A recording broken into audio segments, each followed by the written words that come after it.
with the Commissioner Sesi Baloyi, questioning why it says nothing about his condition. It's unacceptable that we've got A1 this morning. It says nothing about the condition of the patient and whether this patient has been seen by this person in the way that I've read, that according to my knowledge / I have been informed. It doesn't tell us that whoever signed this saw this patient and that this is their opinion that he cannot come and appear before us. The government of Zimbabwe has defended its decision to terminate negotiations on a proposed $350 million health funding agreement with the United States. This comes after President Emmerson Mnangagwa directed that talks on the Memorandum of Understanding be halted, citing sovereignty and data protection concerns. As Bonolo Maribe reports, Harare insists the decision was principled and in national interest. The decision follows the leaked internal government letter confirming President Mnangagwa's directive to discontinue negotiations under the America First Global Health Strategy. The U.S. Embassy says the agreement would have provided hundreds of millions of dollars over 5 years for HIV and AIDS treatment, tuberculosis, malaria, maternal health, and disease outbreak preparedness. But in a clarification, Secretary for Information Nick Mangwana says the draft deal required Zimbabwe to grant extensive access to sensitive health data. Meanwhile, Harare maintains it values its long-standing relationship with Washington.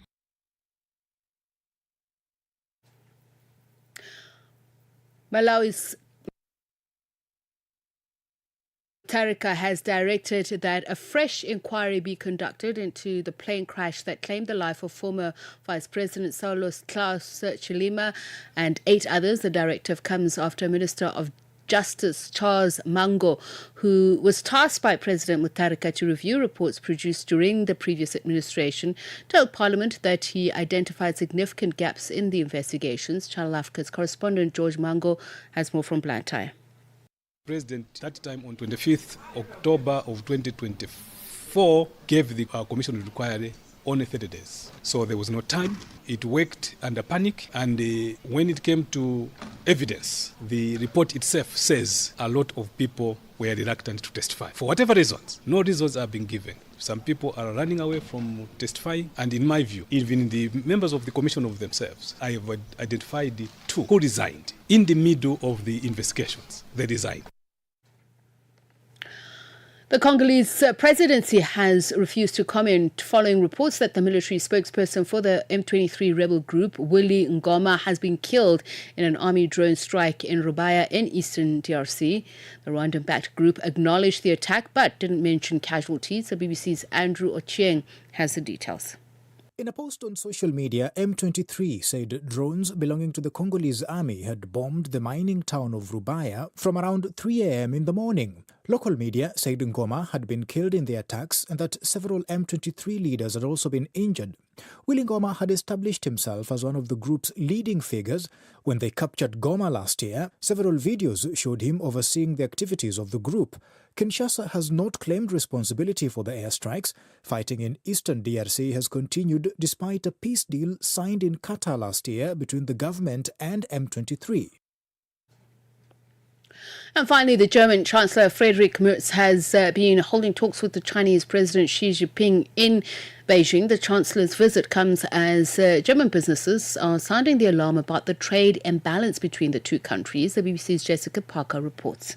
Chancellor Merz's visit comes against a background of world trade complicated by President Trump's imposition of tariffs. He's the latest European leader seeking to reset relations with China after a year that's laid bare the fraying alliance with the US and exposed supply chain vulnerabilities.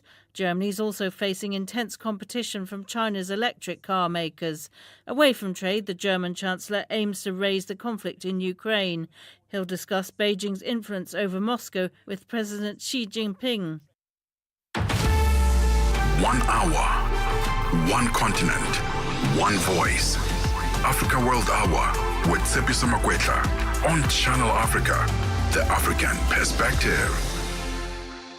And it is 9:08. A very good evening to you. If you've just joined us, this is Africa World Hour here on Channel Africa, the African Perspective. I am indeed Tsepiso Makwetla, and we welcome your perspectives on some of the stories that we're carrying, including this, the World Health Organization reiterating that Africa has the ability to solve its own issues. The World Health Body also revealed that 114 outbreaks occurred on the continent last year, but they were effectively managed. One example is the Ebola outbreak in the Democratic Republic of Congo, which was controlled in record time, that is of 60 days. Speaking on the sidelines of the joint meeting of SADC Ministers of Health in South Africa, Deputy Executive Secretary for the Regional Integration at SADC, Angel Makombo Ntumba, highlighted a number of issues compounding the region's health burdens.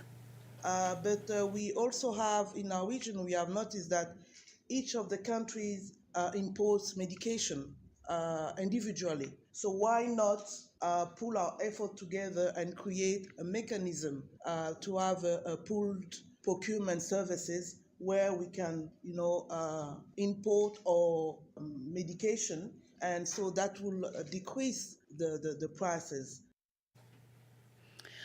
That was the Deputy Executive Secretary for Regional Integration at SADC, Angel Makombo Ntumba, speaking at the just concluded joint meeting of SADC Ministers of Health in South Africa. For a look at the state of health on the region, we're joined now by the World Health Organization's Regional Director for Africa, Professor Mohammed Yaqub Janabi. A very good evening to you, and thank you so much for speaking to us. Yeah, thank you for having me. Let's just first start reflecting on the SADC health ministers. What would you say were the most pressing issues? I know this was largely a meeting of ministers who are responsible for HIV/AIDS, one of historically the most crippling issues for Africa, but I think we've moved beyond that. Yeah, thank you. As you said, we just concluded the SADC minister stakeholder meeting in Johannesburg just yesterday, bringing together ministers of health, the ministers responsible for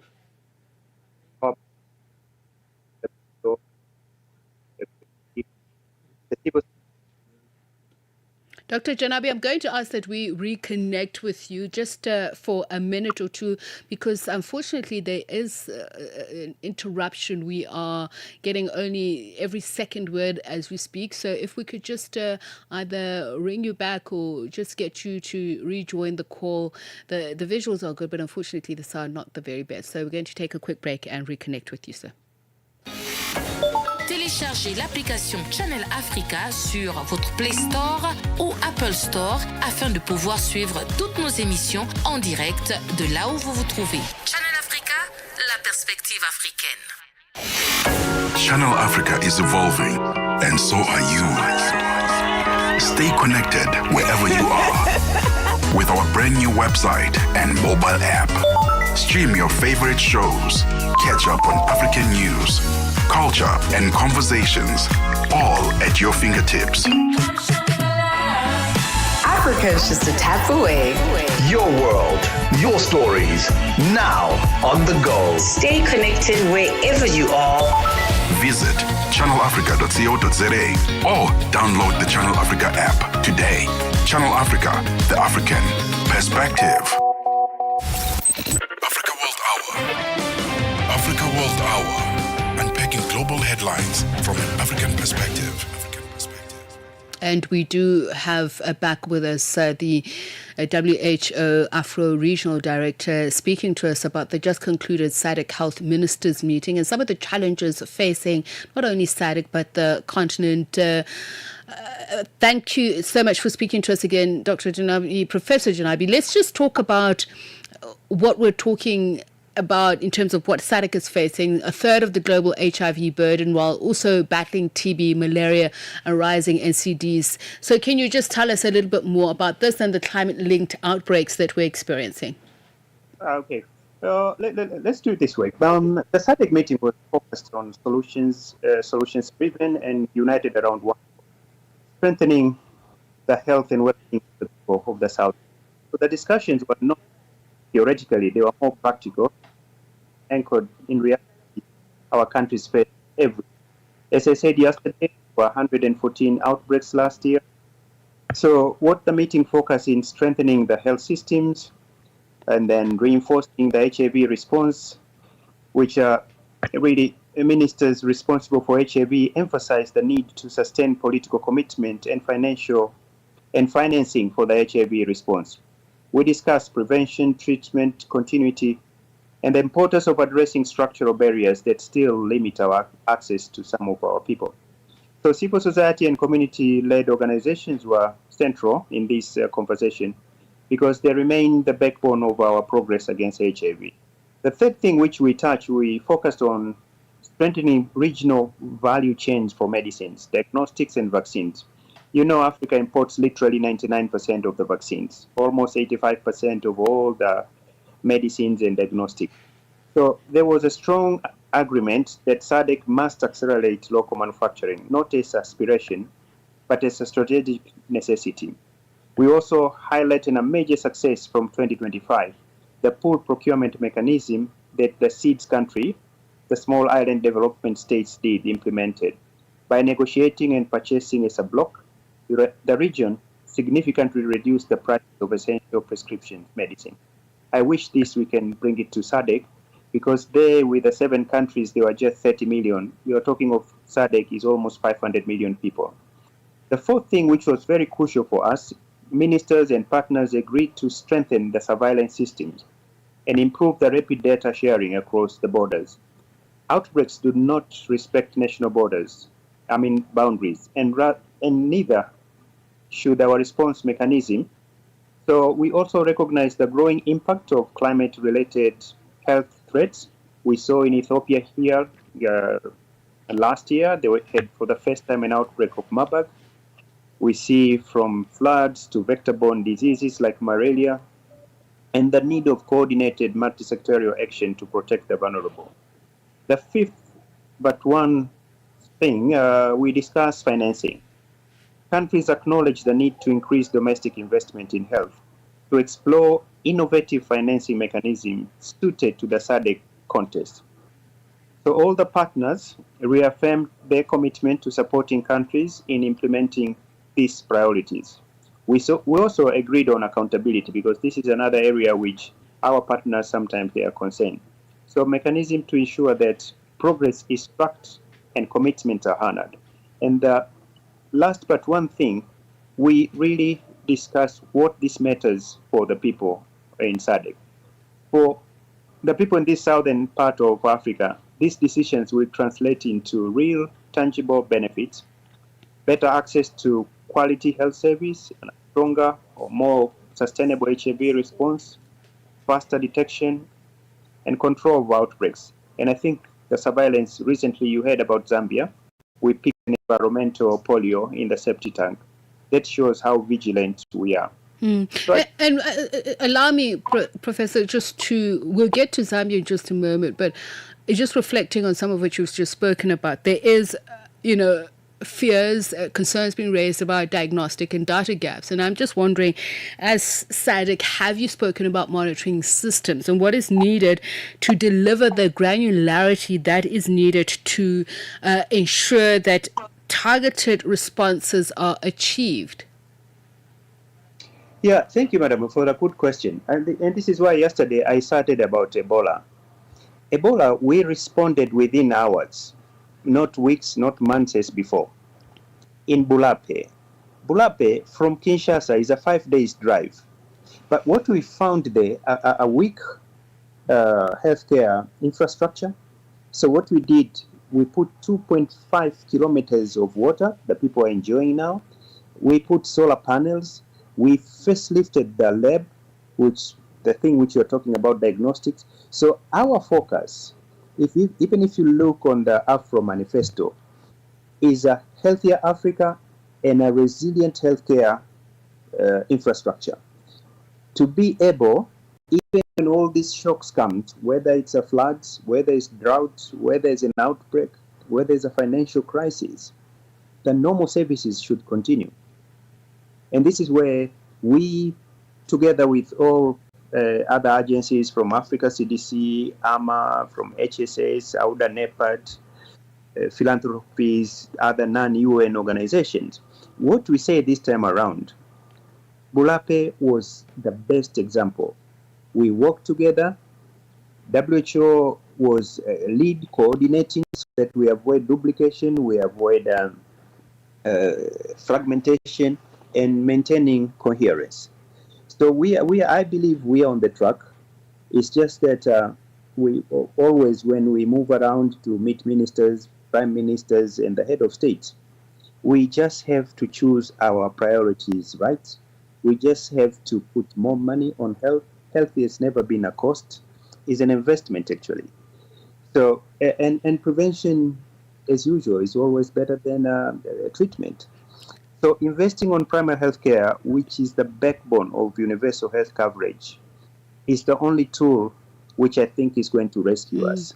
You mentioned, Professor Janabi, and I agree with you, your handling of Ebola was very timely and very effective. But I want to talk about climate intersectionality. You've just come from South Africa. Southern Africa has seen an outbreak of floods that does make treating things like cholera, malaria somewhat more challenging, especially with lack of infrastructure. So there are country-to-country bases, in cases that you have to look at, and then there's the regional response. So I'm just wondering, how is that being inculcated in your regional response, not just only of these climatic outbreaks? You mentioned what is happening in Zambia at the moment. What is the strategy? Let me just clarify one thing. Despite all the geopolitical tensions you hear, despite all the financial crises, WHO has not closed a single office globally. Now, when you talk of Africa, we have all our 47 offices operational. And that's why last year we managed to eliminate measles and rubella in Seychelles, in Mauritius, and in Cape Verde. That's why we managed to make a pool procurement. So what we are doing now is to facilitate these countries to be more self-sufficient. We have teams called SURGE. When an emergency happens, they are there readily to. So this is what we are building now with our partners, because what we need now is not a fish, we need a fishing rod. So we are trying to build capacity within the continent, whether using the AI, using telemedicine, places which are very remote, using e-health. The whole idea is to build, and we are moving. I'll cite you example, Mauritius. The maternal mortality rate now stands at 45 per 100,000 live birth. The WHO goal of global SDGs, it's 70 by 2030. Mauritius is already there. Zambia is on the move. They are on 85. Tanzania is on the move. Is a 104. So despite all this, I can see the resilience of the continent. I can see where we are going. So we as WHO, we don't go to countries to tell them what these are the priorities, these are the solutions. No. Madam, you are talking of Mauritius. The population is 100,000. You are going to Nigeria, 250 million. They cannot have the same priorities. So we are on the track. We are on the driver's seat. There are challenges, but I don't think they are impossible to be solved. You see the initiatives like of Accra Reset is all about sovereignty. We have revived our Lusaka agenda. It's on the move. Our assessed contribution in the WHO has gone up, and that's why even with these shocks, yes, we separated with some stuff, but it could have been worse. So the member states, I think, they've become more alert. They've become more committed. All what we need is a proper planning, and WHO is there. When you talk of local manufacturing, we are discussing with member states. Can we divide our continent? We can start with the regional economic communities, whether it's SADC, whether it's East African Community, whether it's ECOWAS, whether it's Sahel, whether it's CEMAC in Central Africa, so that we avoid duplications. And this is where WHO is guiding, is discussing with the sovereign countries how we can move forward, even with this local manufacturing. Prof, there have been some important gains, the reduction of maternal mortality of up to 50%. We've seen the SADC region implement some progressive sexual and reproductive health rights frameworks, aligned with international SDG goals, the Maputo Plan of Action amongst those. But there are still some challenges that are concerning, particularly the health workforce constraints. What are you looking at? And I know you, as you mentioned, that you've got a 10-year regional plan, but we also do have goals that look at 2030 as a benchmark.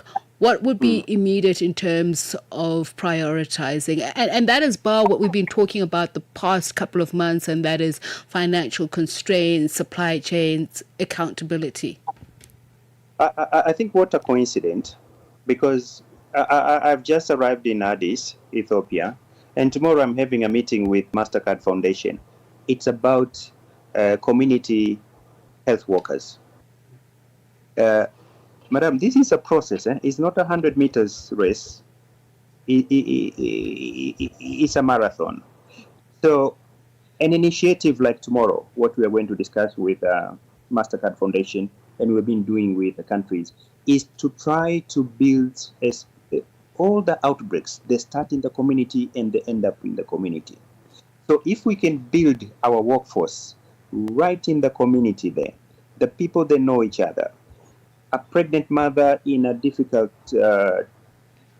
labor, if the person, the community health worker, alerts the nearing of health facility, the lady will be facilitated to be taken there early, and whatever will be decided there, whether it's a cesarean section, whether it's assisted delivery by forceps, etc., can be done.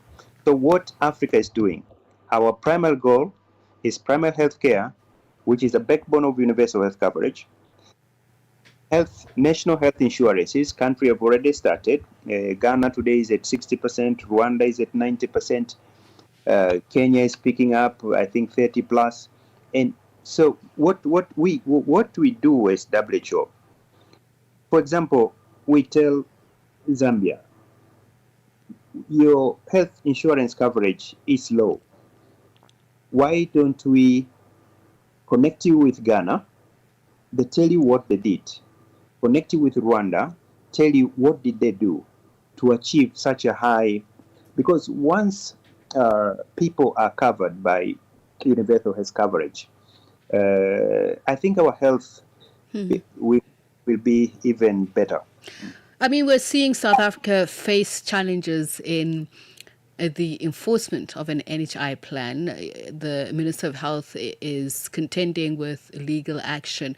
So my main question is, there might be a will, but there would be opposition. And based on, some people would say, things that really ought to take the back burner. But what is most important is the issue of equitable health services. How do we make sure that those policies translate into that?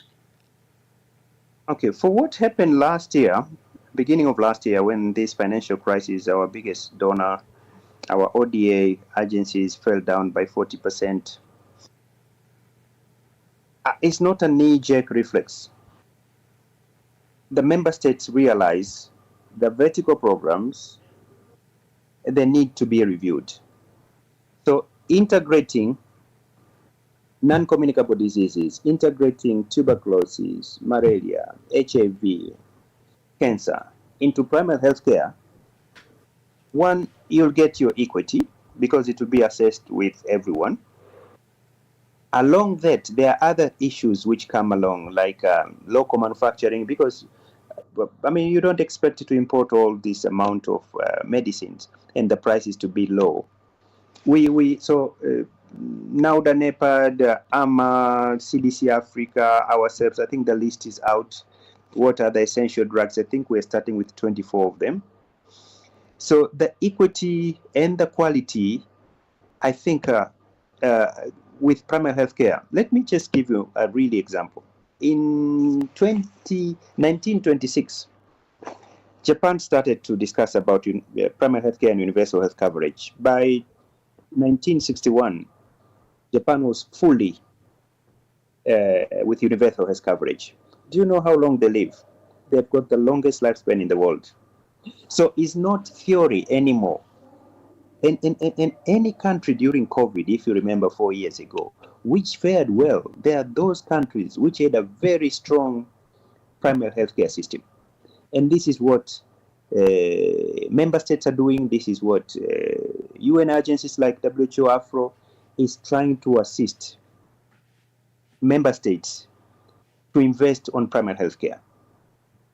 Because the era of, when we say health sovereignty, it's not about closing the doors to the partners. No, this is a process. There is a transition which is needed. But we need to give where our priorities, what can we do more with less, where prevention has to be. So if you look at it holistic, it's beyond the Ministry of Health. Because do our medical schools really cater with the current situation of health in the world? I think we need to review our syllabus.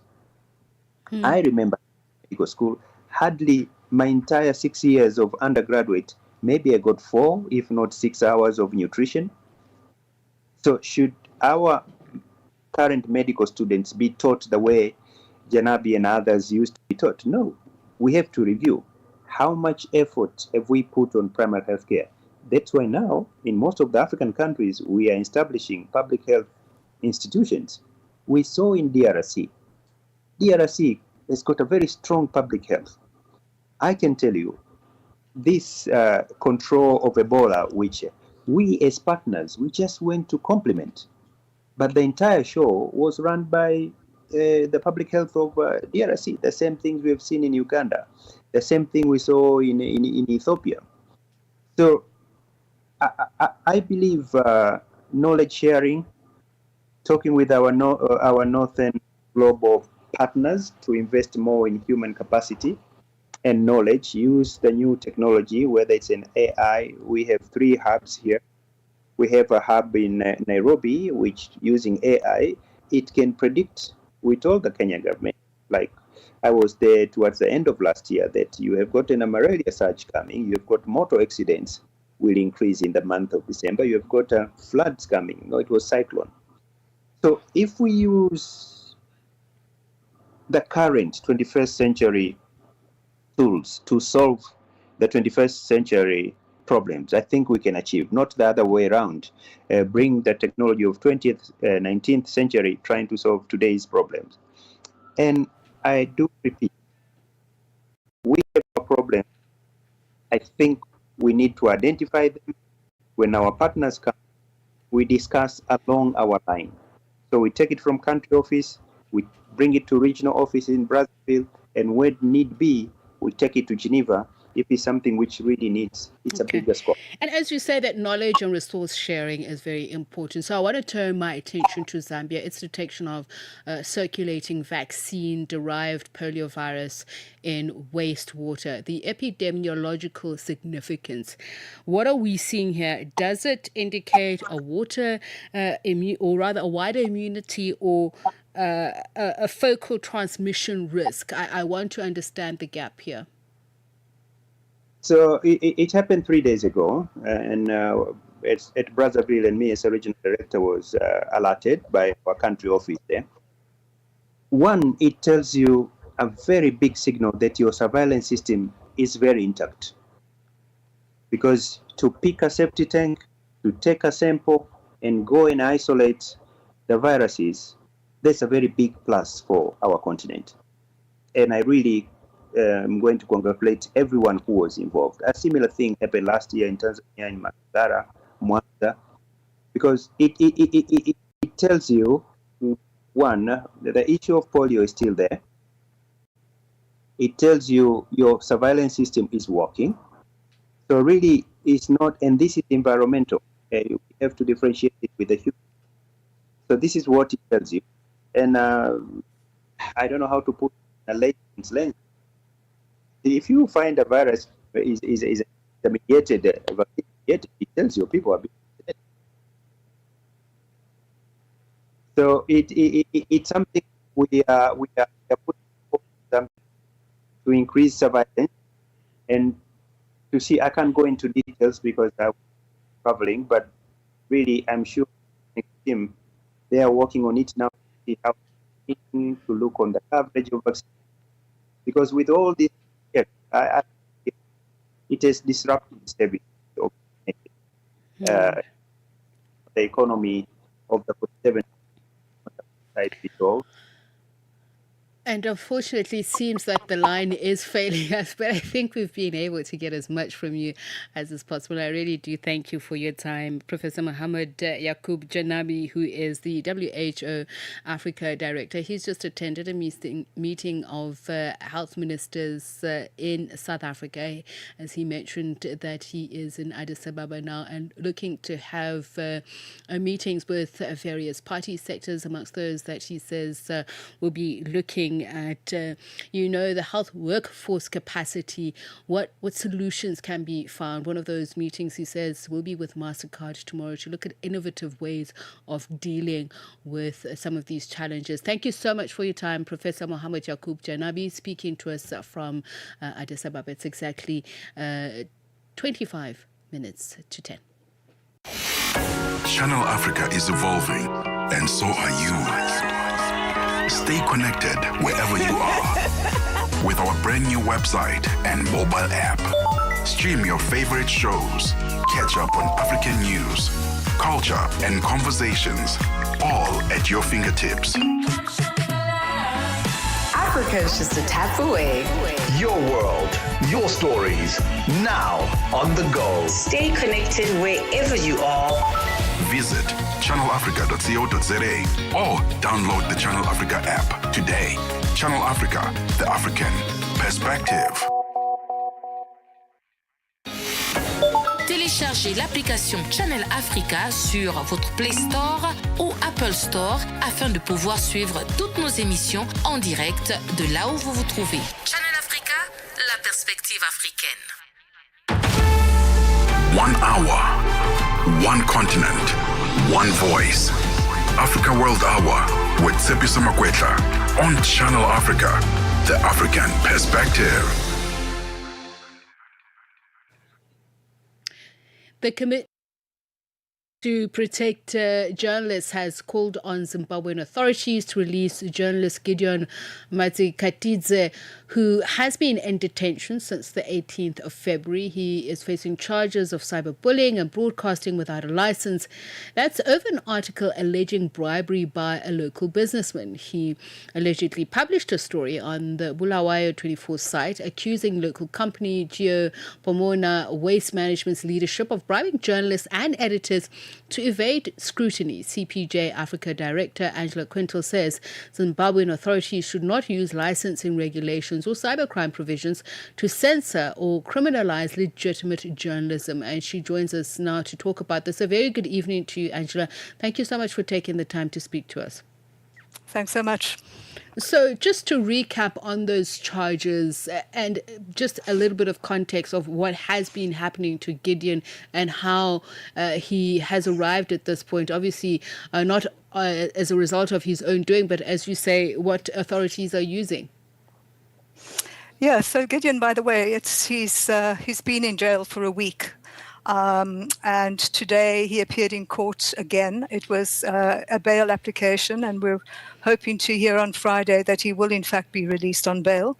But what has happened is that Gideon wrote an article for a website that he works for, Bulawayo 24, and he has subsequently been arrested and charged, one for cyberbullying and two in relation to operating without a broadcasting license. Now, it's a really strange charge because, if you're operating without a broadcasting license, you would expect that someone would actually broadcast something, which of course he hasn't done. It was an article that appeared on the online site, and it's effectively because he's accused a business person of corruption. And this was in the article article, and as you yourself have said. And as a result of that, he's been in jail since last Wednesday, and he's waiting to hear whether he will be released on bail, and that he's going to be standing trial. Just one of at least two other journalists in Zimbabwe are also standing trial. So I guess I should say to you and your listeners that comes as no surprise, because being a journalist in Zimbabwe is obviously not something that is not dangerous, and journalists are obviously targeted in Zimbabwe. And I want to actually go to that point.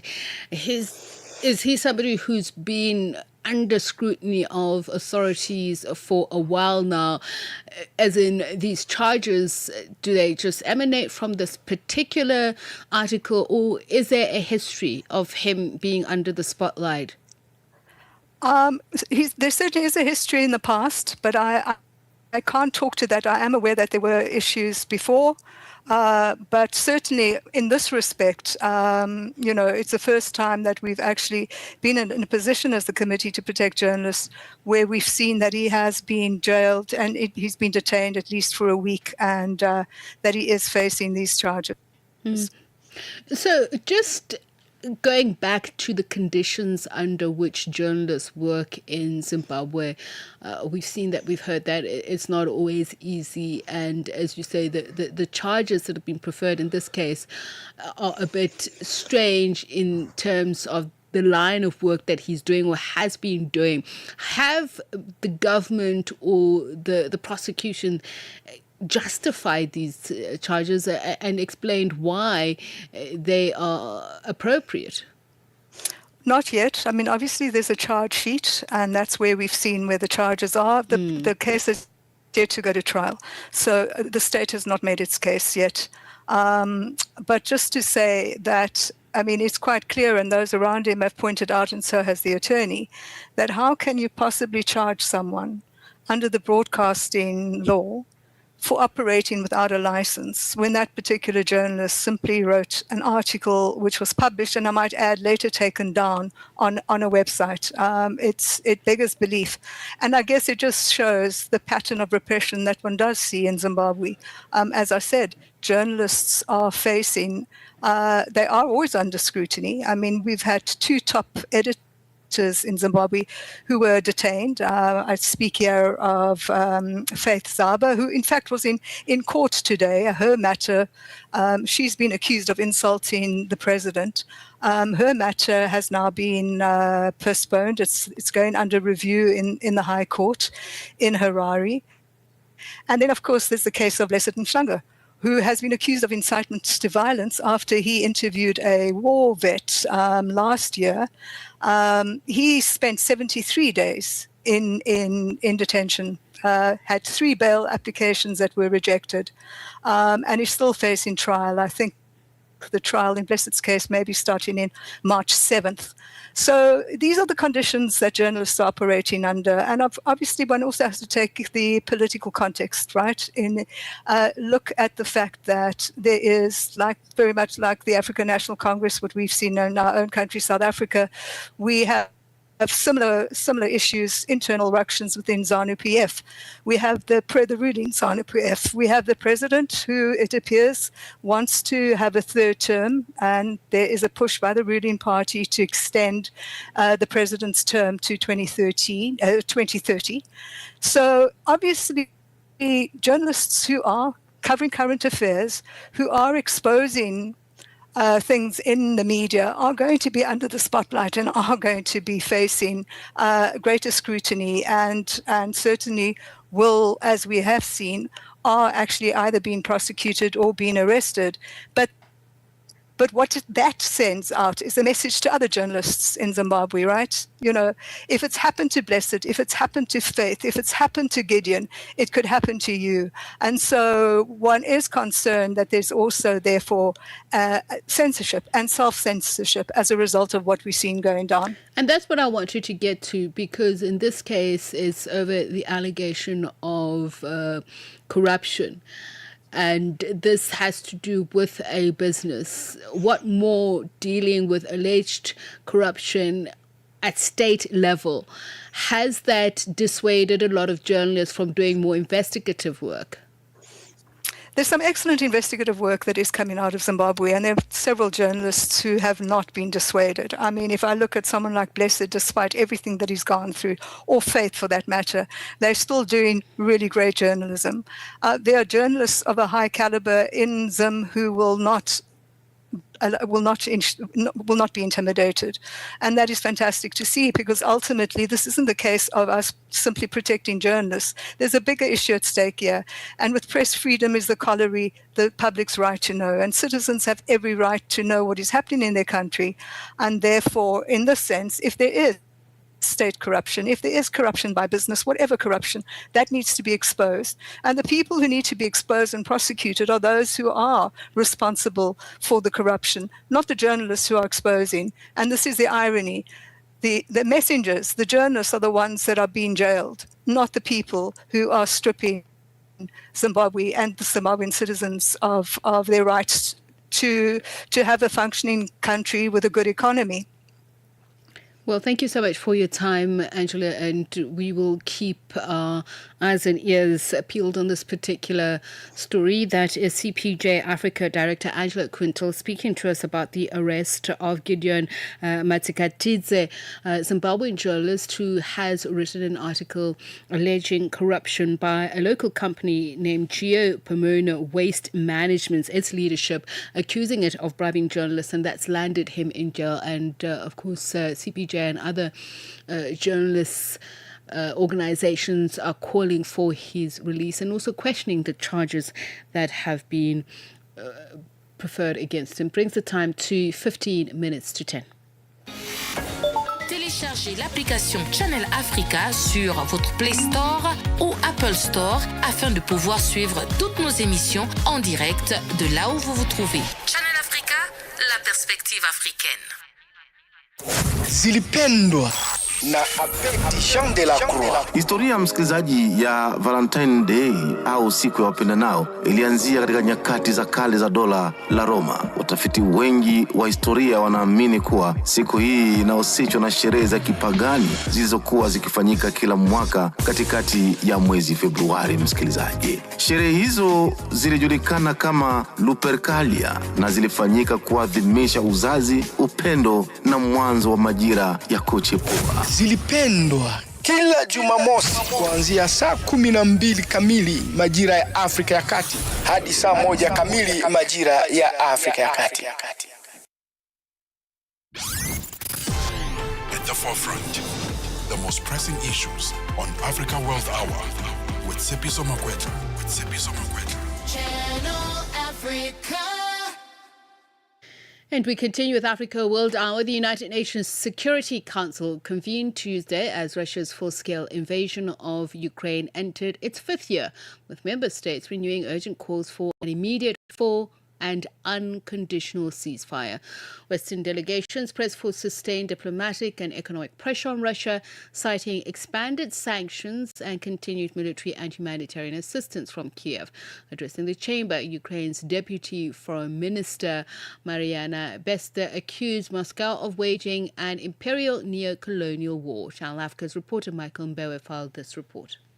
In commemorating 4 years after Russia launched its full-scale invasion of Ukraine on Tuesday, the UN Security Council marked the day with high-level debate and renewed calls to end the war, including in the General Assembly, which passed a resolution reaffirming its strong commitment to the sovereignty, independence, and territorial integrity of Ukraine.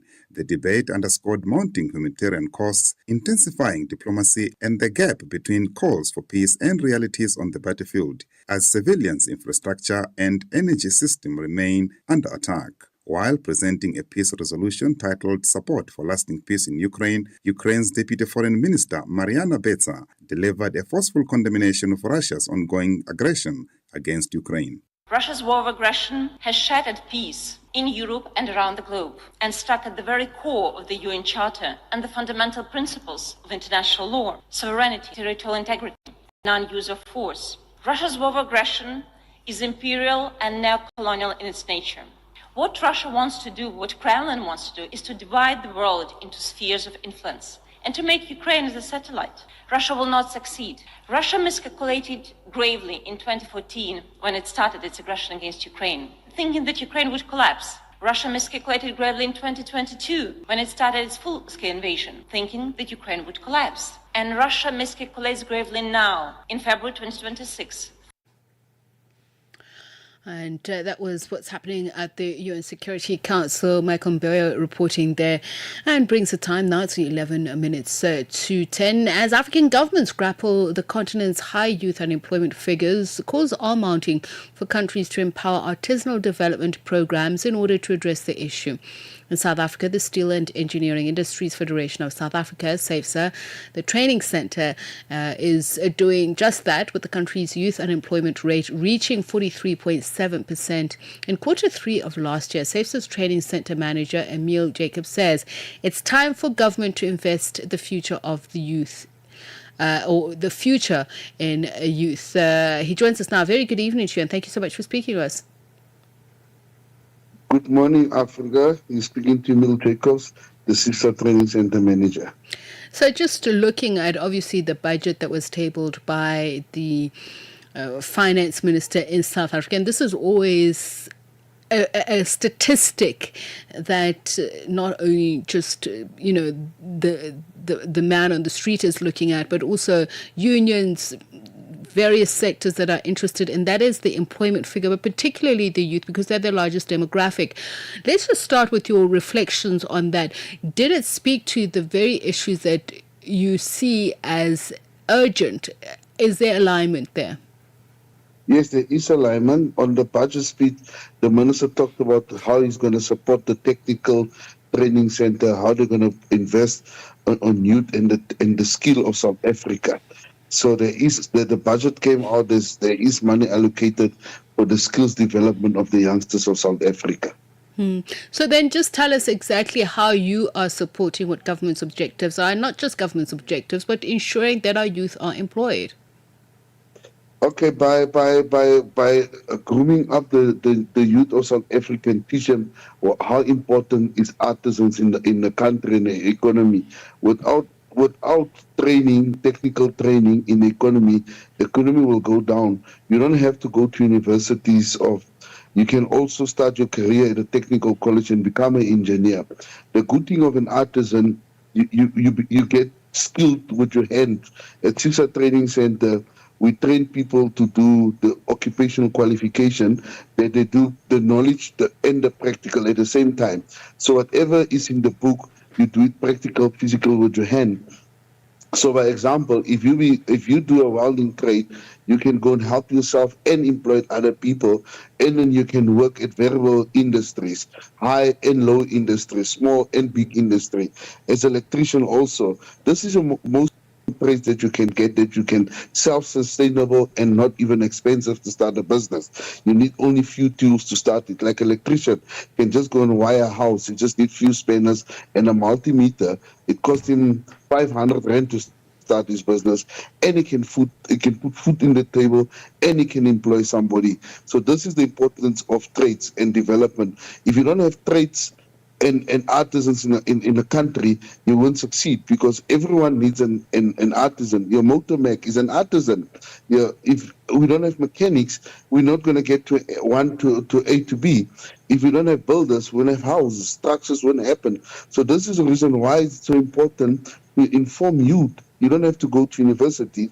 You can go to Tibet colleges, which the South African government and the Minister of Higher Education invest a lot in technical training and the occupational qualification, which is the dual system that at this moment it works very well in South Africa. And I want to understand, when you say apprenticeship programs, people normally get a bit confused. And your understanding of what you're offering South Africans, I know you've explained some of it, but people also often look at university degrees as a far more guaranteed way of being employed. What artisan is actually the name artisan is very huge, because you get very, very big trades that we call tradespeople. I mean, you get what we call the biggest is your civil and your manufacturing. So if you want to become an engineer, there's two routes to become an engineer.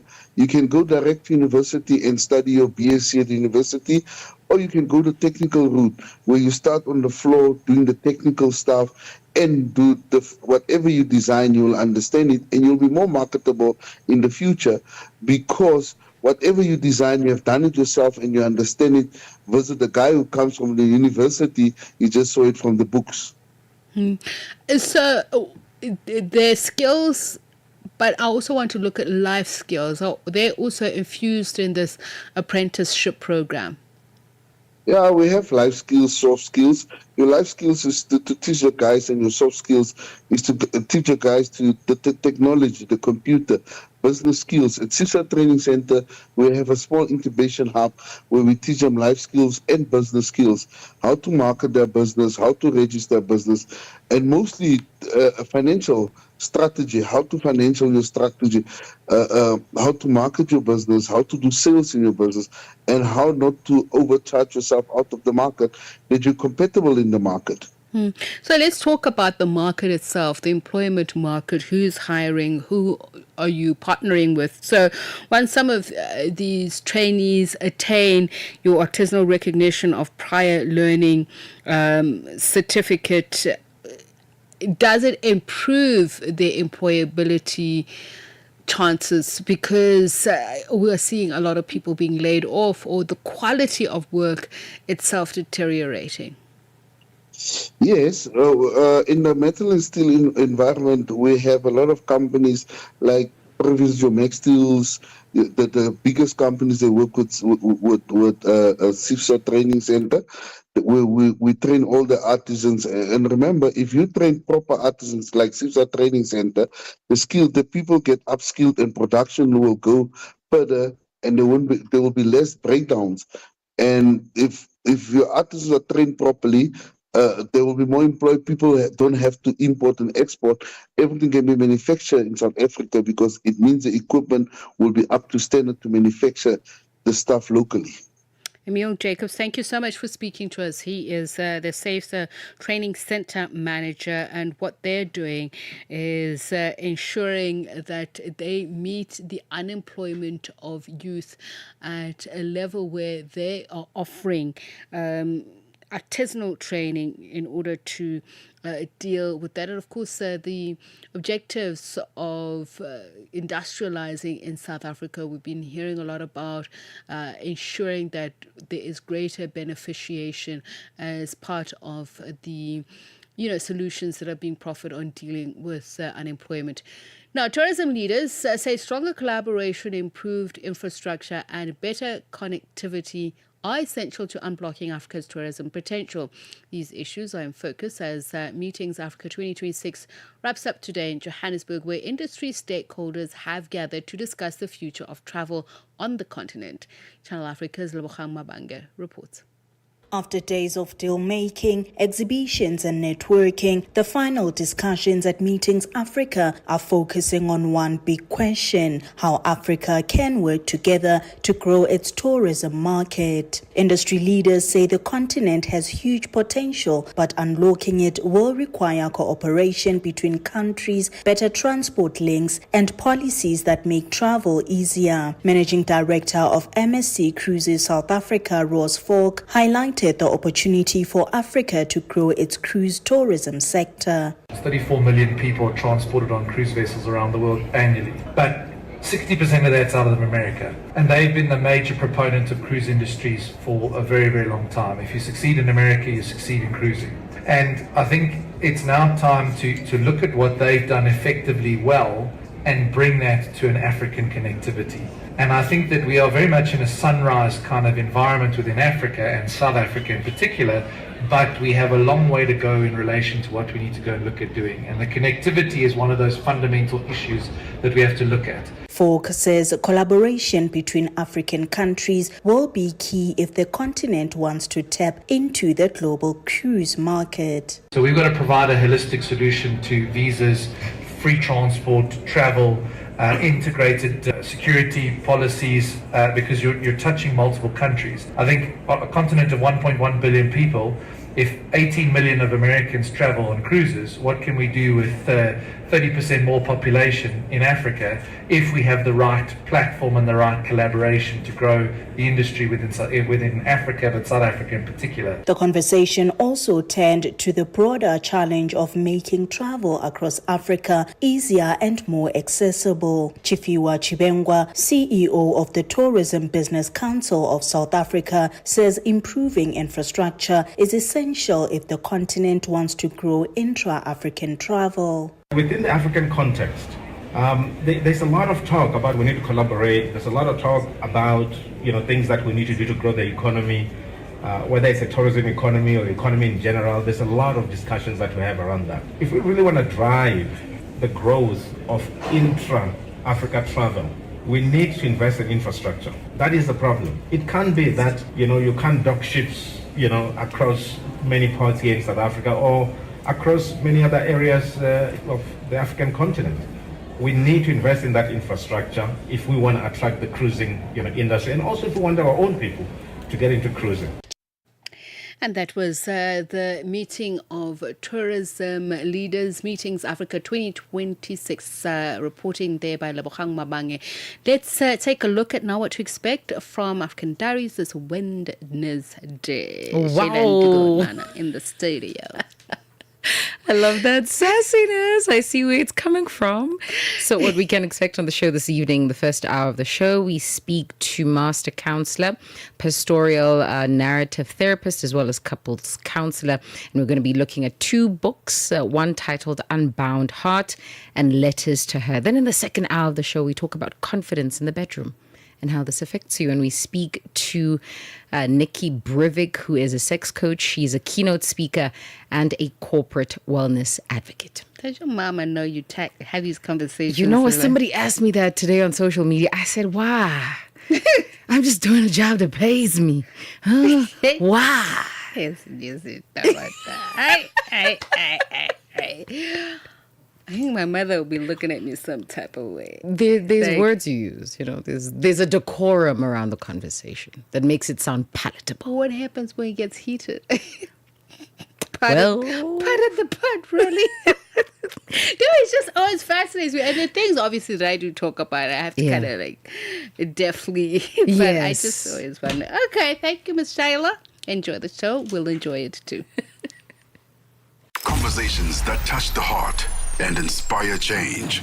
Here on African Diaries, only on Channel Africa. Join us on www.channelafrica.co.za.